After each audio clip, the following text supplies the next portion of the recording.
तो अब हम लोग कंटिन्यू करते हैं स्पीड की ओर। ठीक है, अब देखते हैं कि ये स्पीड क्या है।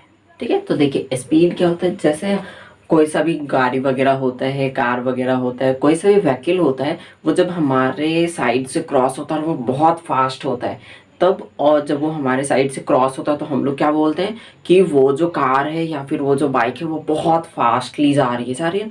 या फिर कोई गाड़ी रहती है, व्हीकल रहती है, वो हमारे साइड से क्रॉस हो रहा है लेकिन बहुत धीरे धीरे धीरे धीरे क्रॉस हो रहा है, तो हम लोग क्या बोलते हैं, वो जो व्हीकल है वो क्या है, बहुत स्लो है उसकी स्पीड। जो एक फास्टली रूप से क्रॉस किया था उसको क्या बोला था हमने कि उसकी स्पीड बहुत फास्ट है, लेकिन दूसरे वाले को क्या बोला, बहुत स्लो है। तो यहाँ पे फास्ट और स्लो का तो मतलब पता है, लेकिन ये स्पीड एक नया वर्ड लगता है ना।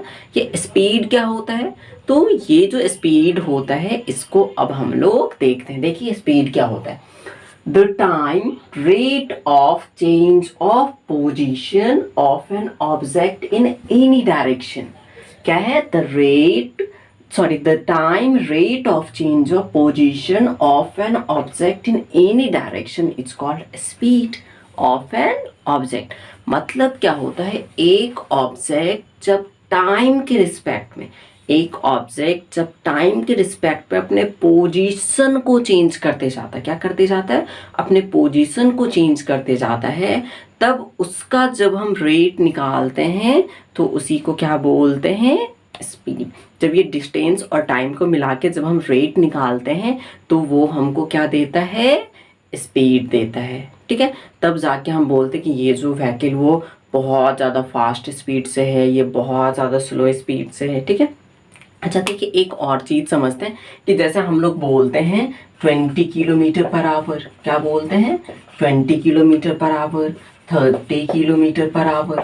अब यहाँ पे ये जो किलोमीटर पर आवर है इसका मतलब क्या होता है, इसका मतलब क्या होता है, इसको हम लोग अब भी आगे की ओर देखेंगे। ये तो हमारा एग्जाम्पल हो गया स्पीड का कि 20 kilometre per hour, 30 kilometre per hour, 50 kilometre per hour, इसको हम क्या बोलते हैं, स्पीड बोलते हैं। अब चलिए इसमें कुछ कुछ टर्म्स होते हैं, पहले उसको हम देख लेते हैं फिर इस पे हम लोग आएंगे। तो चलिए देखिए, ये जो हमारा डेफिनेशन बनता है, इस डेफिनेशन से हमारे पास एक फॉर्मूला आता है। ये डेफिनेशन क्या बोला कि जब हम रेट निकालते हैं किस किस का, हमारे पोजीशन का मीन्स डिस्टेंस का, और टाइम का, किसका, डिस्टेंस का और टाइम का, जब हम रेट निकालते हैं तो वो हमको क्या देता है, स्पीड देता है। तो आइए देखिए स्पीड इज इक्वल टू क्या बनता है, तो यहाँ से स्पीड इज इक्वल टू क्या आ जाएगा, डिस्टेंस अपॉन टाइम। तो ये डेफिनेशन के अकॉर्डिंग हमारे पास एक फॉर्मूला आया, वो क्या आया, speed is equal to distance upon time.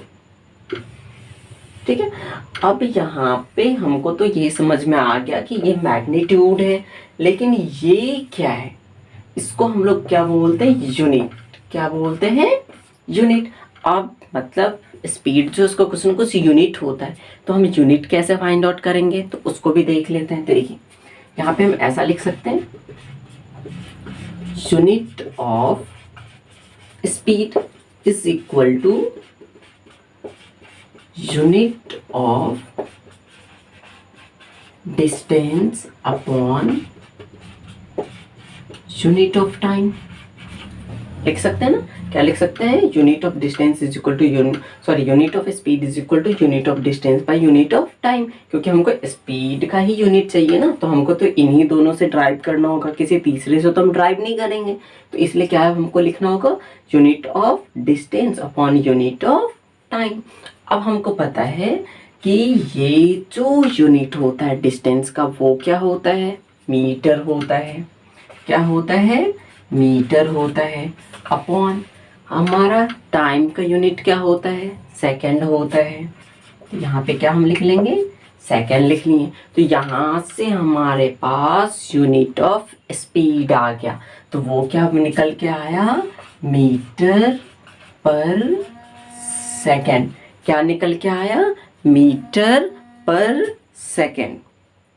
ठीक है, क्या बन के आया, यूनिट ऑफ स्पीड मीटर पर सेकंड। इसको हम शॉर्ट में कैसे लिख सकते हैं, मीटर पर सेकंड। यहाँ पे मतलब ये क्या था हमारे पास, अब देखिए ये जो है हमारा जो है मीटर पर सेकेंड जो है वो तो जब हम स्मॉल सा डिस्टेंस कवर करेंगे तब यूज करेंगे, लेकिन जब हमारा डिस्टेंस बड़ा होगा तब हम क्या करेंगे, इस मीटर को किलोमीटर में चेंज कर लेंगे। किस में चेंज कर लेंगे, किलोमीटर में। और ये सेकेंड किस में फर्दर चेंज हो जाएगा, आवर में। किस में चेंज हो जाएगा, आवर में। मीन्स यहाँ से हमको ये पता चला कि किलोमीटर पर आवर भी क्या है, स्पीड का ही एक यूनिट है, जो कि हम बड़े डिस्टेंस स्पीड के लिए क्या करते हैं, कंज्यूम करते हैं। ठीक है, अब यहाँ पे एक वर्ड लिखा था 20 किलोमीटर पर आवर, इसका मतलब समझते हैं। देखिए 20 किलोमीटर पर आवर, इसका मतलब होता है कि एक जो ऑब्जेक्ट है, तो इसको अब देखिए इसके अकॉर्डिंग हम कैसे लिख सकते हैं, 20 किलोमीटर पर